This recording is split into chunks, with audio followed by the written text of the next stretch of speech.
கொங்கு உணவு திருவிழா கடுமையான கூட்டத்தால் ஏமாற்றம். கோவை கொடிசியா மைதானத்தில் நடைபெற்ற கொங்கு உணவு திருவிழாவின் போது பல்லாயிரக்கணக்கான மக்கள் திரண்டதால் உணவுக்காக நீண்ட வரிசையில் நிற்க நேரிட்டது. பலரும் பசியோடு நீண்ட நேரம் காத்திருக்க முடியாமல் அவதிப்பட்டனர். ஒரு நபருக்கு 800 ரூபாய்க்கும் அதிகமாக பெற்றுக்கொண்டு சரிவர ஏற்பாடு செய்யாமல் ஏமாற்றி விட்டதாக மக்கள் குமரியுள்ளனர். கோவை கொடிசியா மைதானத்தில் பிரம்மாண்ட கொங்கு உணவு திருவிழா நடைபெற்றது. உணவு திருவிழாவில் சைவம், அசைவம் என சுமார் 400க்கும் அதிகமான விதவிதமான உணவு வகைகள் இடம்பெற்றுள்ளன. கோவையின் பெருமைகளை எடுத்துரைக்கும் வகையில் கோவை உணவு திருவிழா ஒவ்வொரு ஆண்டும் கொண்டாடப்பட்டு வருகிறது. இந்த விழாவின் போது பல்வேறு நிகழ்ச்சிகள் நடத்தப்படும். அந்த வகையில் கோயம்புத்தூர் விழாவின் 17ஆம் ஆண்டு கொண்டாட்டம் நவம்பர் 23ஆம் தேதி தொடங்கியது.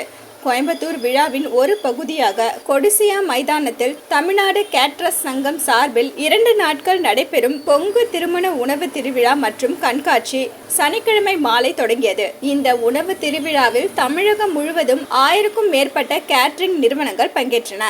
இதில் 100க்கும் மேற்பட்ட ஸ்டால்கள் அமைக்கப்பட்டு 400க்கும் மேற்பட்ட சைவ அசைவ உணவுகள், இனிப்புகள், குளிர்பானங்கள், பழச்சாறுகள் என ஏராளமான உணவுகள் பரிமாறப்பட்டன.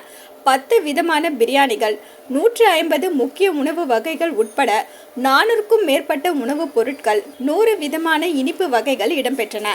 அது மட்டுமின்றி பல்வேறு உணவு நிறுவனங்கள் தங்களது தயாரிப்பு பொருட்களையும் காட்சிப்படுத்தி இருந்தன.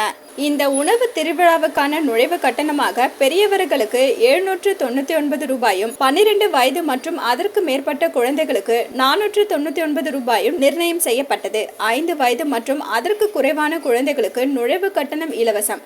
டிக்கெட்டுகளை புக் மை ஷோ தளத்தின் வாயிலாக மட்டுமே பெரும் வகையில் ஏற்பாடு செய்யப்பட்டிருந்தது. ஆயிரக்கணக்கான மக்கள் குடும்பத்துடன் வருகை தந்தனர். மக்கள் கூட்டம் அதிகம் இருந்ததால் அதிகமான காவல்துறையினர் பாதுகாப்பு பணியில் ஈடுபட்டனர். மக்கள் சாப்பாட்டுக்காக பசியோடு நீண்ட வரிசையில் காத்திருந்தனர். சிலர் வரிசையில் நுழைய முயன்றதால் வாக்குவாதங்களும் ஏற்பட்டன. இத்தனை 1000 பேருக்கு உணவு வழங்கும் வகையில் சரிவர ஏற்பாடு செய்யாமல் அதிக அளவிலான டிக்கெட்டுகளை விற்றதே இந்த குழப்பங்களுக்கு காரணம் என உணவு திருவிழாவுக்கு சென்ற பொதுமக்கள் குற்றம் சாட்டியுள்ளனர். 400க்கும் அதிகமான உணவுகள் வழங்கப்படும் என கூறிவிட்டு ஒரு டிஷ் வாங்கவே மணிக்கணக்கில் காத்திருக்க வைத்தனர். சமூக வலைதளங்களிலும் பலர் கொங்கு உணவு திருவிழா குறித்து அதிருப்தி தெரிவித்துள்ளனர். இன்ட்ரெஸ்டிங்கான நியூஸை தெரிஞ்சுக்கணுமா? அலோ சிட்டி டிவியை லைக் பண்ணுங்க, ஷேர் பண்ணுங்க, மறக்காம சப்ஸ்கிரைப் பண்ணுங்க.